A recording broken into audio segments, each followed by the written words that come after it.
이전에 한번 이 신명기가 어떤 책인가에 대해서 한번 설명을 한 적이 있는 것 같습니다. 여러분, 신명기의 이 신자는 어떤 신자인가 하면 되풀이하다, 반복하다, 다시 하다라고 하는 뜻을 가진 신자입니다. 여러분, 그리고 명자는 명령할 명자입니다. 그리고 기자는 기록할 기자가 바로 신명기입니다. 여러분, 그래서 신명기라는 것은 하나님의 명령을 다시 기록한 책, 하나님의 말씀을 반복해서 되풀이해서 기록한 책이라고 하는 의미가 바로 신명기라고 하는 이 한자어 속에 그대로 녹아들어져 가 있습니다. 여러분, 실제로 신명기의 말씀은 새로운 말씀이라기보다는 출애굽기, 레위기, 민수기에서 이미 말씀되어졌던 내용들을 되풀이하고 반복해서 다시 기록한 것입니다. 여러분, 왜 되풀이했고 왜 반복했을까요? 정말 중요하니까, 이것만큼은 꼭 기억해야 하는 말씀이니까 되풀이해서 반복해서 기록했던 것입니다. 네, 빨리 받으시면 되겠습니다. 네. 네. 얼마나 당황스러우실까요? 네, 얼마나 당황스러우실까요? 여러분, 예, 그렇습니다. 신명기가 이제 그렇다라는 것이죠. 여러분, 모세오경의 마지막 책인 신명기의 말씀은 이제 젖과 꿀이 흐르는 약속의 땅인 가나안을 입성을 앞두고 있는 이스라엘 백성들에게 모세가 그들에게 남기는 마지막 고별 설교로서 너희가 이제 약속의 땅, 이 가나안에 들어가게 되면 어떻게 살아가야 하는지, 하나님의 구별된 백성답게 살아가는 길은 어떤 길인지에 대해서 그가 고별 설교를 통해서 그들에게 전했는데, 바로 그 설교들이 모아져서 신명기의 말씀이 이루어지게 된 것입니다. 여러분의 교재 136페이지 상단에 보시면 이번 과의 신학적 주제를 이렇게 기록합니다. 율법은 하나님이 주신 좋은 선물입니다. 하지만 불순종의 처벌에서 우리를 구해줄 수는 없습니다 라고 기록하고 있습니다. 여러분, 이 내용이 무슨 내용인지는 우리가 본문의 내용들을 좀 더 살펴보시면서 그렇게 확인하실 수가 있겠습니다. 가스펠 프로젝트 12과의 전체 내용을, 우리가 공부하게 될 전체 내용을 여러분의 교재 137페이지 상단에서 잘 설명하고 있는데 이렇습니다. 모세는 이스라엘 자손들에게 주는 마지막 교훈, 즉 고별 설교에서 하나님이 그들에게 주신 율법이 어떻게 그들의 행복을 위한 것인지 설명하고, 율법이 요구하는 것은 철저하게 완벽하다고 주장합니다. 하나님의 율법에 순종하면 복을 받고 불순종하면 저주를 받는다는 것입니다. 믿는 자로서 우리는 율법을 하나님이 주신 좋은 선물로 여기며 불순종으로 인한 징벌에서 우리를 구원하신 예수 그리스도의 희생에 의지해야 합니다 라고 하는 내용이 오늘 이 전체의 내용이라고 할 수 있는데, 여러분, 이와 같은 내용을 지지하기 위해서 이 12과는 세 가지 핵심 포인트로 구성되어 있습니다. 첫 번째 핵심 포인트는 율법은 우리의 행복을 위한 것입니다. 두 번째는 율법은 완전함을 요구합니다. 율법은 복이 아니면 저주를 가져옵니다 라고 하는 이 굵은 세 가지 핵심 포인트로 바로 우리가 함께 나누었던 이 12과의 전체 내용을 이루어 가고 있습니다. 그러면 우리 첫 번째 포인트부터 함께 보시겠습니다. 율법은 우리의 행복을 위한 것입니다 라고 기록되어 있는데, 여러분, 우리가 함께 읽으셨던 신명기 10장 12절에서 13절의 말씀을 여러분 성경책으로 한번 보시기 바랍니다. 제가 다시 한번 읽어보겠습니다. 이스라엘아, 내 하나님 여호와께서 내게 요구하시는 것이 무엇이냐? 곧 내 하나님 여호와를 경외하여 그의 모든 도를 행하고 그를 사랑하며 마음을 다하고 뜻을 다하여 내 하나님 여호와를 섬기고 내가 오늘 내 행복을 위하여 내게 명하는 여호와의 명령과 규례를 지킬 것이 아니냐라고 말씀하고 있습니다. 하나님께서 왜 우리에게 하나님을 경외하고 하나님을 사랑하고 섬기며 하나님의 명령과 규례를 지키고 행하라고 말씀하시는가 하면 바로 그것이 우리의 행복을 위해서 주어진 것이기 때문이다 라고 말씀하고 있는 것입니다. 여러분, 그러나 우리는 하나님의 이와 같은 요구나 명령과 규례에 대해서 기쁨으로 순종하기보다는 하나님께서 우리에게 말씀하실 때 간섭이라고 생각하고 잔소리라고 생각하면서 귀찮아하고 불편해하기도 합니다. 여러분, 그렇지만 몸에 좋은 약이 입에 쓰다는 옛말처럼 하나님의 모든 말씀은 우리에게 유익을 가져다 주고 우리에게 좋은 것이며 궁극적으로는 우리의 행복을 위해 그분께서 우리에게 주신 것이다 라고 하는 사실을 기억하는 것이 중요하다라고 이야기하고 있는 것입니다. 여러분, 하나님의 명령과 규례를 우리는 율법이라고 이야기하는데, 율법에는 어떤 내용이 담겨져 있는가에 대해서 여러분의 교재 140페이지 상단에 보면 율법에는 이런 내용이 담겨져 있습니다 라고 일목요연하게 정리하고 있습니다. 그 부분을 보시면 이렇습니다. 하나님의 율법은 그때나 지금이나 그분의 위대하심과 선하심을 드러냅니다. 또한 사회의 악을 억제하고 우리의 행복을 위합니다. 하나님은 율법을 통해 자기 백성에게 자신에 대한 사랑을 어떻게 표현해야 하는지 세부 사항을 알려주셨습니다. 율법은 참으로 대단한 복입니다. 율법을 주신 하나님께 감사합시다 라고 기록되어 있는 것을 볼 수가 있습니다. 율법에는 어떤 내용들이 구체적으로 담겨져 있는지에 대해서 이 가스펠 프로젝트가 아주 큼직하게 설명을 하고 있습니다. 여러분, 율법을 히브리어로는 토라라고 이야기합니다. 율법을 토라라고 이야기하는데, 여러분, 성경에 나오는 첫 번째 5권의 책들, 창세기, 출애굽기, 레위기, 민수기, 신명기를 모세오경이라고 부르기도 하고 모세율법이라고 하지 않습니까? 그리고 이것을, 이 5권을 한마디로 토라라고 이야기하는데 히브리어입니다. 이 토라라고 하는 의미는 어떤 의미를 가지고 있느냐 하면 방향을 제시하다, 길을 지시하다라고 하는 의미가 이 토라라고 하는 단어 속에 담겨져 있는 것이죠. 여러분, 그러니까 토라, 즉 율법은 하나님의 백성들이 마땅히 바라보고 지향해야 할 방향이 어디인지를 제시하고 있을 뿐만 아니라 하나님의 백성들이라면, 하나님께서 구별하시고 선택하신 백성들이라면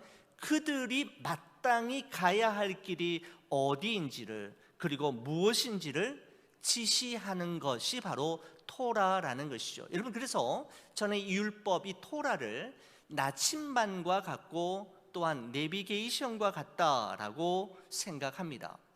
여러분, 우리가 한 번도 가보지 않은 낯선 길을 찾아갈 때 여러분, 내비게이션을 켜지 않습니까? 출발하기 전에 내비게이션을 켜고 그 내비게이션에 우리가 가고자 하는 지역의 주소를 입력하지 않습니까? 여러분, 그리고 이제 출발하는 것이죠.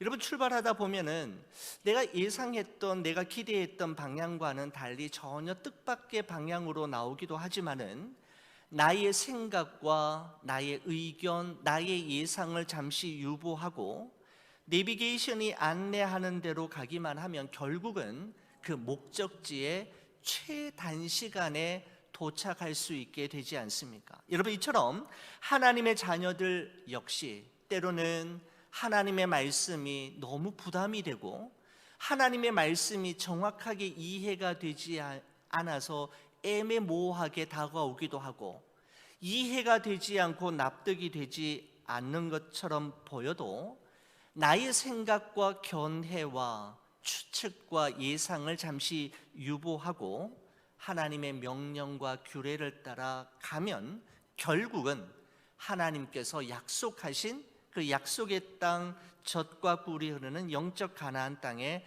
도착할 수 있게 되는 것이죠. 여러분 그렇습니다. 하나님의 명령과 규례인 율법, 즉 토라를 따라 살아갈 때 우리에게는 진정한 행복을 경험할 수 있음을 성경은 우리에게 말씀하고 있습니다. 여러분 두 번째 포인트는 율법은 완전함을 요구합니다 라고 하는 포인트입니다. 여러분 성경책 한번 보시겠습니까? 신명기 11장 1절 말씀을 보시는 겁니다. 11장 1절 말씀 저와 함께 같이 한번 읽어주시겠습니까? 그런즉 내 하나님 여호와를 사랑하여 그가 주신 책무와 법도와 규례와 명령을 항상 지키라 라고 말씀하고 있습니다. 여러분 이 구절에서 우리가 유념해서 보셔야 할 아주 중요한 단어가 하나 나오는데 항상이라고 하는 단어입니다.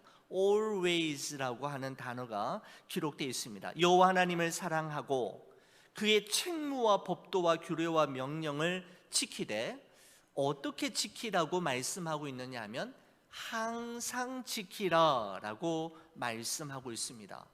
여러분 이 항상이라고 하는 단어는 율법의 엄격함, 율법의 온전함과 완전함의 속성을 담고 있는 표현인데 여러분 율법의 이와 같은 속성을 잘 표현하고 있는 구절이 또 하나 있습니다. 야고보서 2장 10절 말씀에 보시면 이와 같은 말씀이 있습니다. 누구든지 온 율법을 지키다가 그 하나를 범하면 모두 범한 자가 되나니 라고 되어 있습니다. 여러분 신명기 11장에서는 항상이라는 단어에 주목하시고요, 여기서는 모두 범한 자가 되나니 라고 할 때 모두라는 단어에 우리가 좀 집중해 볼 필요가 있습니다. 여러분 이 구절을 세번역 성경에서는 이렇게 쉽게 번역하고 있습니다. 누구든지 율법 전체를 지키다가도 한 조목에서 실수하면 전체를 범한 셈이 되기 때문입니다 라고 이 구절을 새롭게 번역하고 있는 것을 볼 수가 있습니다. 항상 그리고 모두 지켜야 율법을 지키는 것이다 라는 것입니다. 여러분 바리새인들은 십계명을 중심으로 해서 모세오경, 아까 토라라고 하는 이 5권의 책들을 중심으로 해서 모두 613가지의 계명들을 찾아내어서 백성들에게 가르쳤는데 율법이 613가지입니다. 모세오경에서 발견되어지는 율법이 613가지인데 이 613가지는 무엇을 하라라고 하는 계명이 248가지이고요 무엇을 하지 말라라고 하는 계명이 365가지, 그래서 모두 613가지의 계명인데 이 613가지의 계명들을 항상 지키고 모두 지키는 것이 바로 율법을 지키는 것이다 라고 말씀하는 것이죠. 여러분 이렇게 지킬 수 있는 것은 사실상 불가능한 것입니다. 이 계명들 중에서 한 가지만 실수해도 율법 전체를 범하는 것과 같다라고 아까 야고보서에서 말씀하고 있는 것이죠. 여러분 이것을 여러분 가스펠 프로젝트 여러분의 교재 141페이지 상단에 보면 높은 천장에 매달려 있는 샹들리에에 비유하고 있는 대목이 나옵니다. 여러분 머리로 한번 상상해 보십시오. 아주 크고 아름답고 화려한 샹들리에가 이 천정에 이렇게 매달려 있다고 보십시오. 아주 큽니다. 그리고 웅장해 보이고 또 아주 아름답고 화려한 샹들리에가 천장에 금 사슬에 의해서 매달려 있고 그 금 사슬들은 샹들리에에 맞물려 있는 10개의 연결고리에 각각 이어져서 천정 높은 곳에 매달려 있는 것입니다. 여러분 그런데 샹들리에에 맞물려 있는 10개의 연결고리가 모두 다 튼튼하다면 그 샹들리에는 천장에 그대로 매달려 있겠지만 그 연결고리 중에서 한두 개가 부서지거나 끊어지게 된다면 그 무거운 샹들리에는 한쪽으로 쏠리게 될 것이고 무게와 그 중력의 힘을 견디지 못하고 결국은 그 샹들리에, 아름다운 샹들리에가 이 땅에 떨어져서 깨어져 버리고 말 것입니다. 10개가 그대로 다 유지되고 있다면 괜찮지만 1개 또는 2개가 끊어지고 이상한 반응을 보이게 되면 기울어지게 되고 결국은 시간이 가면 떨어질 수 있다라는 것이죠. 여러분, 그러면서 가스펠 프로젝트의 지은이가 말하기를 이렇게 이야기합니다. 이것이 인간과 율법에도 적용됩니다. 10개의 연결고리는 10계명을, 샹들리에는 율법을 지킴으로써 하나님의 은혜를 입으려고 애쓰는 인간과 같습니다. 야고보서 2장 10절에 기록된 대로 율법을 잘 지키다가도 한 번만 삐끗하면 율법을 범한 자가 됩니다 라고 기록하고 있습니다. 여러분, 율법을 지키면 그것이 우리에게 영적인 유익이 되고 우리로 하여금 행복한 삶을 살아갈 수 있도록 큰 유익을 주고 도움을 주는데, 정말 아이러니하게도 우리는 그 율법을 지킬 만한 힘이 없다라는 것입니다. 항상, 그리고 613가지 모두를 지켜낼 만한 인간에게는 그러한 능력이 없다라는 것이 아이러니이고 우리 인간의 한계입니다. 여러분, 다시 말하면 이 말은 우리 스스로 하나님으로부터 의롭다 하심을 얻고 우리가 우리의 힘으로 우리의 구원을 이루기 위해서는 하나님의 명령과 규례인 토라, 이 율법을 항상 지키고 모두 지킨다면 가능하지만 문제는 그것을 항상 그리고 모두 다 지켜낼 수 없다라는 것이 문제라는 것입니다. 여러분, 그렇다면 왜 하나님은 율법을, 토라를 우리에게 주신 걸까요? 어차피 우리 인간이 항상 그리고 모두 지킬 수도 없다라는 것을 하나님은 누구보다도 잘 아셨음에도 불구하고 왜 우리에게 율법과 토라를 주셔서 우리로 하여금 그 토라를 어길 때마다 죄책감을 가지게 하고 왜 우리로 하여금 양심에 힘들게 하시느냐라는 것입니다. 여러분, 하나님께서 우리에게 율법을 주신 이유는 첫 번째는 우리의 행복을 위해서라고 했습니다. 여러분, 그런데 율법을 주신 또 하나의 이유는 그 율법을 통해서 우리가 얼마나 연약한 존재인지를 깨닫도록 하시고 우리가 하나님 앞에 어떤 죄를 지으며 살아가는지를 알도록 하시기 위함이었습니다. 여러분, 로마서 3장 20절의 말씀에 보면 이런 표현이 있습니다. 그러므로 율법의 행위로 그의 앞에 의롭다 하심을 얻을 육체가 없나니 율법으로는 죄를 깨달음이라 라고 말씀하고 있습니다.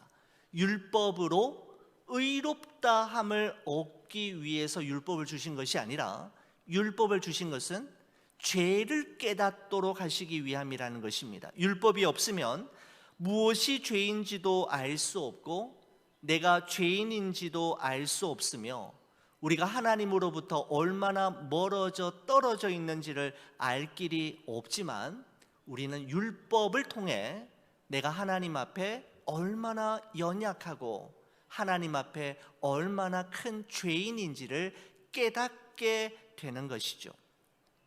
여러분, 그래서 야고보서 1장에서는 이 토라, 이 율법을 거울에 비유하면서 이야기합니다. 여러분, 우리는 거울에 비친 우리 자신의 모습을 보면서 내 넥타이가 바르게 매어져 있는지, 그리고 내 머리가 단정한지, 내 얼굴이나 몸에 무엇인가 얼룩이나 이런 것들이 묻어져 있지는 않은지를 거울에 내 자신을 비추어 보면서 알 수 있듯이, 여러분, 거울을 통해서 우리 자신을 확인할 수 있듯이 우리는 율법을 통해 죄가 무엇인지를 알게 될 뿐만 아니라 내가 하나님 앞에 무슨 죄를 지었고 또 하나님으로부터 얼마나 멀어져 있는지를 바로 그 율법을 통해 우리는 발견하게 되는 것이죠. 그래서 하나님께서 우리에게 율법을 주신 첫 번째 이유는 우리로 하여금 행복한 그리스도인이 되기 위해서 주셨을 뿐만 아니라 또한 우리로 하여금 우리가 얼마나 하나님 앞에 큰 죄인인지를 깨닫도록 하시기 위해서 율법을 주셨다라는 것입니다. 여러분, 세 번째 포인트는 율법은 복 아니면 저주를 가져옵니다 라고 하는 이 포인트를 보시겠습니다. 자, 신명기 11장 26절에서 28절 말씀을 보시는 겁니다. 여러분, 성경책 한번 보시겠습니까? 신명기 11장 26절에서 28절인데 제가 26절, 여러분이 27절 읽어주시면 28절을 함께 보도록 하겠습니다. 신명기 11장 26절입니다. 내가 오늘 복과 저주를 너희 앞에 두나니 너희가 만일 내가 오늘 너희에게 명하는 너희의 하나님의 여호와의 명령을 들으면 복이 될 것이요, 너희가 만일 내가 오늘 너희에게 명령하는 도에서 돌이켜 떠나 너희의 하나님 여호와의 명령을 듣지 아니하고 본래 알지 못하던 다른 신을 따르면 저주를 받으리라 라고 말씀하고 있습니다. 하나님의 말씀에 순종하면 복을 받게 될 것이지만 불순종하면 저주를 받게 될 것이다 라고 말씀하고 있습니다. 여러분, 참 아이러니한 말씀이지 않습니까? 여러분, 앞서서도 말씀을 드렸습니다마는 율법은 우리로 하여금 우리에게 행복을 주시기 위해서 허락하신 것이 바로 율법인데, 우리는 그 율법을 항상 그리고 모두 지킬 수 없음으로 말미암아 눈앞에 있는 행복을 누릴 수 없게 되었다라는 점입니다. 순종하면 복을 받고 불순종하면 저주를 받게 된다라는 사실을 알면서도 어느 누구도 그렇게 살 수 없는 것이 우리의 한계이자 우리의 운명이며 율법의 치명적인 한계, 약점입니다. 여러분, 앞서서 저는 이 율법 토라는 하나님의 백성들이 마땅히 가야 할 길과 방향을 지시하는, 그리고 제시하는 나침반과 내비게이션과 같다라고 말씀을 드렸습니다. 여러분, 그런데 나침반이 아무리 정확하고 내비게이션의 성능이 아무리 뛰어난다 할지라도 그 나침반과 내비게이션을 사용하는 사람이 소경이라면 어떻게 되겠습니까? 아무리 정확하고 아무리 뛰어나도 그 나침반과 내비게이션은 소경인 그 사람에게는 무용지물이 되는 것이죠. 여러분, 이와 마찬가지로 죄로 인해 우리의 영적인 눈이 어두워지고 죄로 인해 우리의 눈이 가리워지게 되면 영적 나침반과 같고 영적 내비게이션과 같은 율법을 이해할 수도 없고 깨닫지도 못하고 알 수도 없기 때문에 여전히 우리는 죄 가운데서 헤매일 수밖에 없게 되는 것이죠. 여러분, 또한 저는 앞서서 이 율법 토라를 거울에 비유했지 않습니까? 여러분, 거울은 우리 자신을 비추어 보면서 있는 그대로 비추게 하면서 무엇이 잘못되었는지, 어디가 삐뚤어져 있는지, 어디에 얼룩이 묻어 있는지를 정확하게 보게 하지만, 여러분 한번 생각해 보십시오. 거울 자체가 우리를 깨끗하게 할 수는 없습니다. 여러분, 아무리 거울을 오랫동안 쳐다보고 뚫어지게 바라본다 할지라도 우리 몸에 묻어있는 얼룩을 제거해 주지는 못하고, 넥타이가 삐뚤어져 있다고 해서 거울을 계속 보고 있다고 한다면 넥타이가 바로 메어지는 것은 아니지요. 무슨 말입니까? 율법은 거룩하지만 우리를 거룩하게 할 수는 없습니다. 율법은 의롭지만 우리를 의롭게 할 수는 없습니다. 율법은 완전하지만 우리를 완전하게 할 수 없고, 율법은 선하지만 우리로 하여금 선한 사람이 되도록 할 수는 없습니다.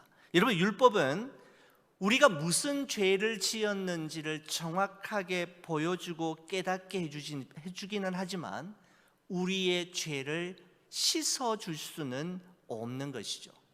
바로 이 율법이 가지고 있는 치명적인 한계와 약점이 바로 이것입니다. 여러분, 그래서 하나님께서는 율법의 행위, 율법을 항상 그리고 모두 지킴으로써가 아닌 다른 길을 통해 우리에게 행복으로 나아가는 길을 제시해 주셨는데, 바로 그것은 율법을 지킴으로써가 아닌 예수 그리스도를 믿음으로써 말미암는 길을 우리에게 보여주신 것입니다. 여러분, 그래서 사도 바울은 갈라디아서 2장 16절에 다음과 같이 고백하고 있습니다. 사람이 의롭게 되는 것은 율법의 행위로 말미암음이 아니요 오직 예수 그리스도를 믿음으로 말미암는 줄 알므로 우리도 그리스도 예수를 믿나니 이는 우리가 율법의 행위로서가 아니고 그리스도를 믿음으로써 의롭다함을 얻으려 함이라. 율법의 행위로서는 의롭다함을 얻을 육체가 없느니라 라고 말씀합니다. 왜 율법의 행위로서는 의롭다함을 얻을 수 없습니까? 613가지의 율법 계명들을 항상 지켜야 하고 모두 지켜야만 의롭다함을 받을 수 있는데, 그렇게 할 만한 사람이 아무도 없다라는 것이죠. 바로 이제는 그 방법이 아닌 또 다른 길, 또 다른 방법을 제시하심으로 우리가 의롭다함을 받을 수 있는 새로운 길을 주셨는데, 바로 그것은 예수 그리스도를 믿는 믿음으로 그 길을 우리에게 열어주셨다라고 말씀하고 있는 것입니다. 여러분, 처음에 보면 이렇게 돼 있잖아요. 사람이 의롭게 된다, 의롭게 되는 것은 이라고 돼 있습니다. 여러분, 사람이 의롭게 된다라고 하는 것은 하나님께 받아들여진다라는 것을 의미합니다. 하나님께 받아들여짐을 의미하는데, 우리가 그러면 어떻게 하면 하나님께 받아들여질 수 있는가 하면, 사도 바울은 우리가 지금까지 나누었던 것처럼 율법의 행위로서는 절대로 하나님 앞에 받아들여질 수 없고 하나님으로부터 의롭다함을 받을 수 없음을 먼저 이야기한 후에 그 다음에 어떻게 합니까? 바로 그리스도를 믿음으로써 의롭게 되고 하나님께 받아들여질 수 있다라고 이야기합니다. 바로 예수 그리스도께서 율법의 613가지 율법을 항상 그리고 모두 지키시고 십자가 위에서 그 율법을 완성하심으로써 우리 대신에 그와 같은 일을 하심으로써 우리는 더 이상 율법을 지키는 것이 아니라 그 율법을 완성하신 예수 그리스도를 믿음으로써 의롭다 하심을 얻는 새로운 길이 우리에게 열리게 되었음을 말씀하고 있는 것입니다. 여러분, 그러면서 오늘 가스펠 프로젝트 여러분 144페이지 보시면 오늘 이 주제를 그리스도와 이렇게 연결합니다. 한번 보십시오. 하나님의 율법에 순종하면 복이, 불순종하면 저주가 임합니다. 예수님은 율법을 범해 내려진 우리의 저주를 취하시고 율법을 완성하신 주님의 복을 우리로 하여금 경험하게 하십니다 라고 말씀하고 있습니다. 바로 우리는 율법의 행위로서가 아니라 예수님께서 십자가 위에서 이루어 놓으신 율법의 완성하심으로 의롭다함을 얻게 되었다라는 것입니다. 여러분, 마지막 말씀을 마치면서 여러분, 그렇다면 우리는 그러면 앞으로는 하나님의 명령과 규례, 하나님의 율법과 그 말씀을 지키지 않아도 되는 걸까요? 필요 없게 되는 걸까요? 여러분, 우리는 어차피 우리의 힘과 노력으로는 율법을 지킬 수 없고 하나님의 말씀대로 순종하며 살 수 없고, 이미 우리는 예수 그리스도의 십자가의 죽으심과 부활로 말미암아 율법으로부터 자유하게 되었으니까 우리는 하나님의 명령과 규례를 더 이상 지킬 필요도 없고 말씀대로 살지 않아도 되는 걸까요?